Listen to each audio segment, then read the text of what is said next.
I've been karting since I was 12, and after 6 years of dedication, I was finally at the top of my game.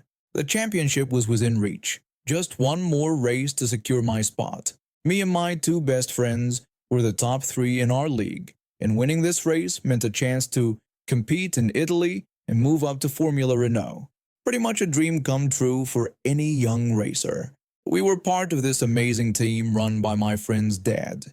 He'd invested everything in us, even got us these professional racing simulators to practice on. The day before the big race, we were all gathered in the garage, analyzing data and running practice laps on the simulators while our karts were outside after the practice rounds. That's when this rich kid, let's just call him the spoiled brat, showed up. Everyone knew about him. His dad's money kept him in the league despite being the dirtiest driver around. He was 5th in the championship, but usually stayed out of our way. Well, until that weekend. During practice, this guy starts playing dangerous games. He'd slow down, wait for us to catch up, then try to ram us off the track. We managed to dodge him, but my friend wasn't so lucky. The spoiled brat clipped his kart and broke the front axle. We immediately stopped our kart safely and ran to check on our friend. I was furious. I yelled at him, demanding to know what was wrong with him and pointing out that he could have seriously hurt my friend. The spoiled brat just shrugged it off, claiming it was just an accident and that these things happen in racing. I shot back that we both knew it was no accident. We got our friend to the paramedics and took his damaged kart back to our team's tent for repairs. Then this guy has the nerve to come over, wearing this smug smile. He tried to apologize for what happened back there, but his smirk gave away his true feelings. My blood was boiling, but we ignored him and focused on qualifying. Looking back, that was my mistake. I should have checked my kart thoroughly before getting back on track. The first 2 corners were fine. You can take them flat out without braking. But when I hit the 3rd corner at about 62 miles per hour and pressed the brake pedal, nothing. I thought maybe my foot was still on the gas pedal. It's a habit to keep it there for faster acceleration out of corners.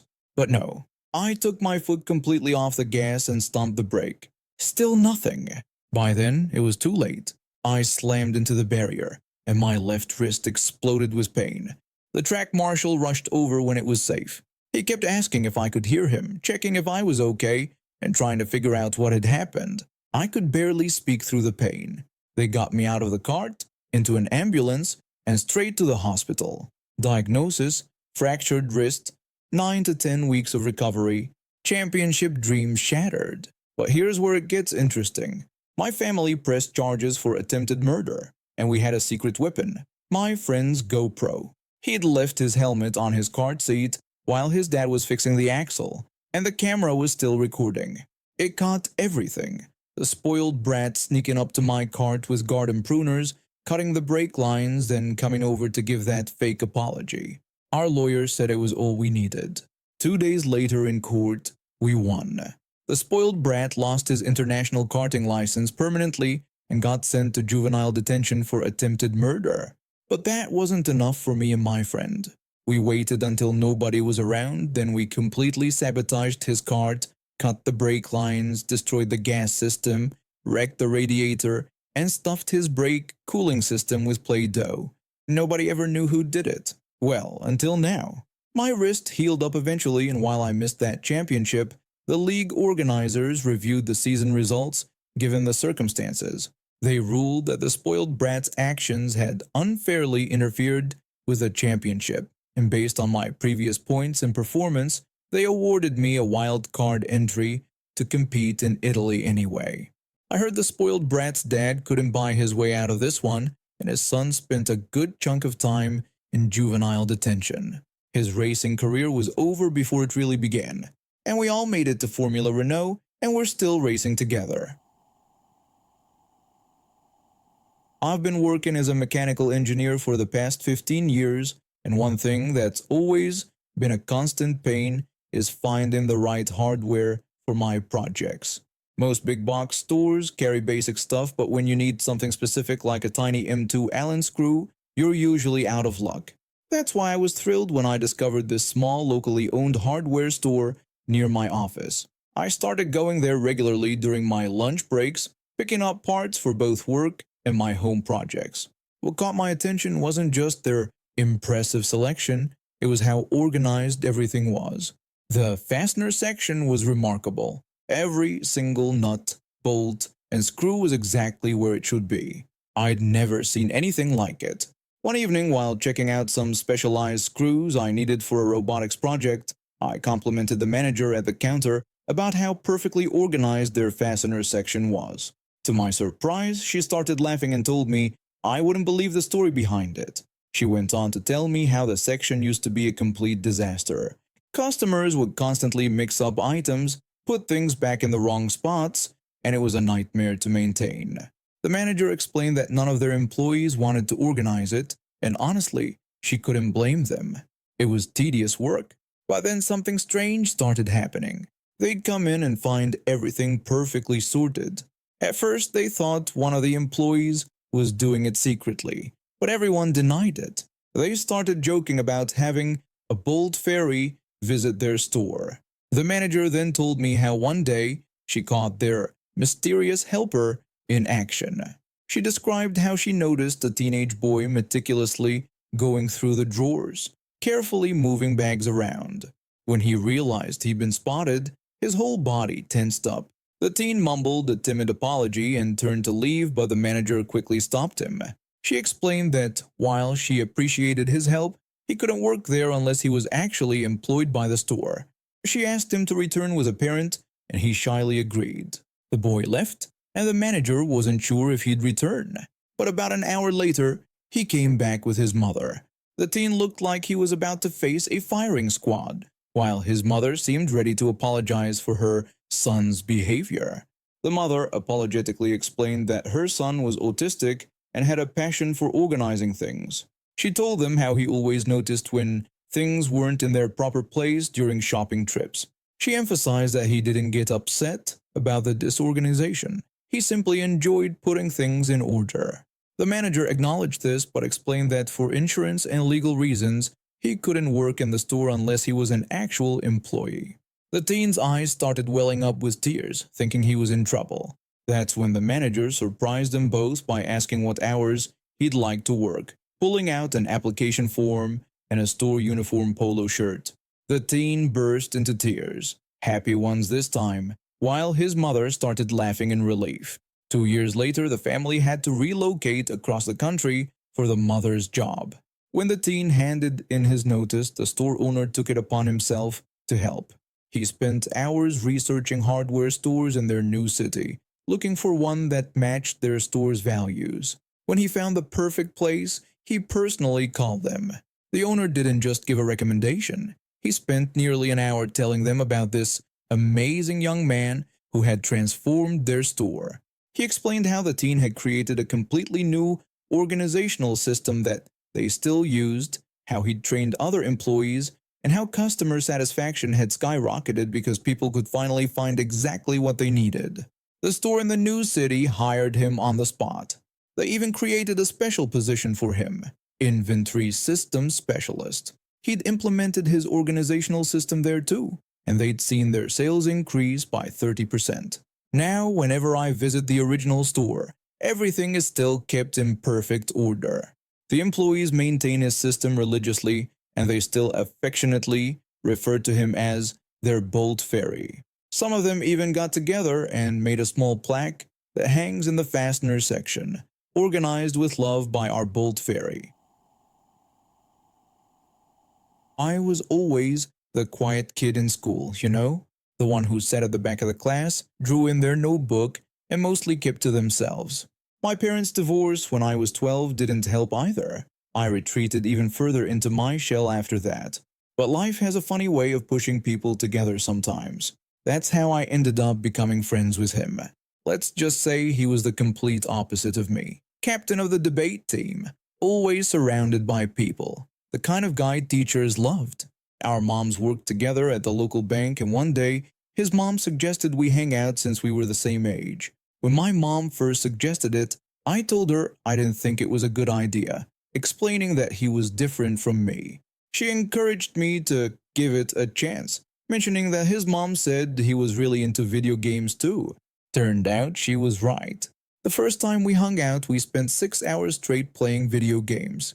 He introduced me to his online friends from another high school, and suddenly I had this whole group of people who actually wanted to play games with me. When COVID-19 hit, our gaming sessions became an everyday thing. We'd spend countless hours on Grand Theft Auto 5, talking about everything and nothing. Our dads even met once. My divorced dad and his divorced dad actually got along pretty well. But then senior year happened. The change was gradual at first. Missed calls, declined game invites, short responses in our group chat. I noticed he started hanging out with a different crowd at school, the kind that always seemed to be getting into trouble. One day, I decided to confront him about it. I approached him asking if we could talk. He turned around with a cold look and demanded to know what I wanted. When I mentioned that we barely talked anymore and asked if everything was okay, he called me a witch and told me to leave him alone. Later that night, he called me. His message was clear and cruel. We weren't friends anymore, and I wasn't to talk to him, message him, or even look at him at school. I was hurt, but I respected his wishes. Then came the message that changed everything. Our old gaming group had made a separate chat after he ghosted all of us. Best friend sent a message that made my blood run cold. He explained that his little sister was covered in bruises, revealing that our former friend had threatened to assault her if best friend reported a video of him smoking weed. The others were too scared to do anything. He had threatened to beat up best friend if anyone went to the police. Then he came to me personally with a chilling threat. If I told anyone about this, my sister would get hurt next. He made sure to remind me that he knew where I lived. I couldn't sleep that night. My sister is my world. She's the one person who helped me through our parents' divorce, who always believed in me. But I also couldn't let him hurt more people. I made an anonymous police report that night, attached all the threatening messages, the group chat screenshots, everything. The next day I got called to the principal's office. There were police officers there, along with my old gaming friends. They'd arrested him, not just for the weed, but for making written threats. His new friends got arrested too. When I had to testify in court, I looked him straight in the eye the whole time. He got sentenced to juvenile detention for a year and a half, plus community service and mandatory rehab. We moved away after that. My mom cut all contact with his mom. He's still doing his community service hours. My gaming friends and I still play together, though now we're more careful about who we let into our group. And my sister never found out about the threats. She's in college now, studying psychology, wanting to help troubled teens. I guess some good came out of all this after all. I've been in retail for over a decade now, working my way up from a sales associate to an assistant manager position at one of the biggest high-street retail chains in the city. The job itself wasn't bad. I actually enjoyed helping customers and training new staff. But corporate had this brilliant idea last year to eliminate the store manager position entirely and replace it with 4 assistant managers who would run the store together. On paper, it sounded great. Equal responsibility, shared decision-making, no hierarchy. In reality, it was a mess, especially because of one assistant manager who seemed to think she was secretly promoted to supreme leader of the universe. Here's the thing about me. I'm usually pretty easygoing. I don't get into workplace drama, I do my job well, and I go home. But this assistant manager, let's just say she had a special talent for getting under everyone's skin. Every single morning meeting became her personal stage to criticize everyone else's work. If you arranged the display, she'd rearrange it. If you wrote up the daily tasks, she'd rewrite them. If you breathed, well, you get the idea. The other 2 assistant managers and I had learned to just roll our eyes and get on with our day. Then came the rotas situation. Our area manager asked each of us to create a weekly schedule so we'd have a month's worth of rotas prepared in advance. Simple enough task, right? Not with Miss Supreme Leader around. Throughout the week, she kept hovering around my desk. First, she asked me if I had completed my rota yet. I told her I was still working on it. 2 hours later, she came back to tell me that I should really get started since everyone else had finished theirs. I just thanked her for the reminder and said I'd get to it.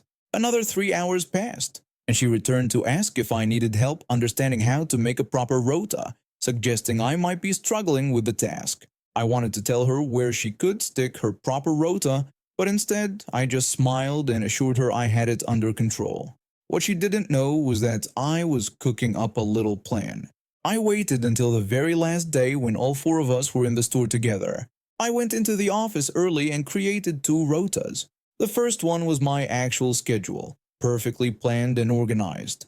The second one, an exact copy of Supreme Leader's rota. I showed my duplicate to the other two assistant managers, who immediately caught on to what was about to happen. They could barely contain their grins. Lunchtime rolled around and we gathered in the office for our rota review meeting. As expected, Supreme Leader insisted on going first. She announced that she had created what she believed was the most efficient schedule and proceeded to walk us through it. We all nodded along as she explained her supposedly perfect rota. Then came the second assistant manager's turn. Supreme Leader immediately criticized it, pointing out that the break times weren't optimally distributed and complained about having too many people scheduled for Tuesday morning. She insisted it needed serious revision. When the third assistant manager presented their rota, Supreme Leader dramatically sighed and declared that the weekend coverage was completely wrong. She questioned if they had even considered the foot traffic patterns and insisted it needed to be completely redone. Finally, it was my turn. I pulled up her exact rota with my name on it. Supreme Leader shook her head and started listing all the problems she saw. She complained about inefficient shift patterns and uneven coverage, continuing to list various issues for several minutes. After letting her go on for about 5 minutes, I cleared my throat and pointed out how interesting it was that she had so many problems with this rota, considering it was exactly the same as hers. The office went silent. The other two assistant managers were biting their lips to keep from laughing. Supreme Leader stuttered, claiming it was impossible. I suggested we compare them side by side. I pulled up both spreadsheets, and her face turned redder with each passing second as she flipped between the two identical rotas. She started spluttering accusations, saying I had copied her work and that it was completely unprofessional. She threatened to report me to the area manager. I calmly told her there was no need for that, explaining this was just a little experiment to prove a point. Then I showed her my actual rota. When I stood up and headed for the door, I suggested she might want to fix all those problems she had pointed out in her own rota. The other two assistant managers followed me out, leaving Supreme Leader alone with her thoughts and two identical rotas, both apparently terrible according to her own critique. After that day, our area manager received an anonymous email detailing Supreme Leader's consistent pattern of undermining her equals and creating a toxic work environment. Attached were recordings of several meetings where she tried to assert authority she didn't have. 2 weeks later, corporate decided that maybe having 4 equal assistant managers wasn't such a great idea after all. They reinstated the store manager position, and guess who didn't get the promotion?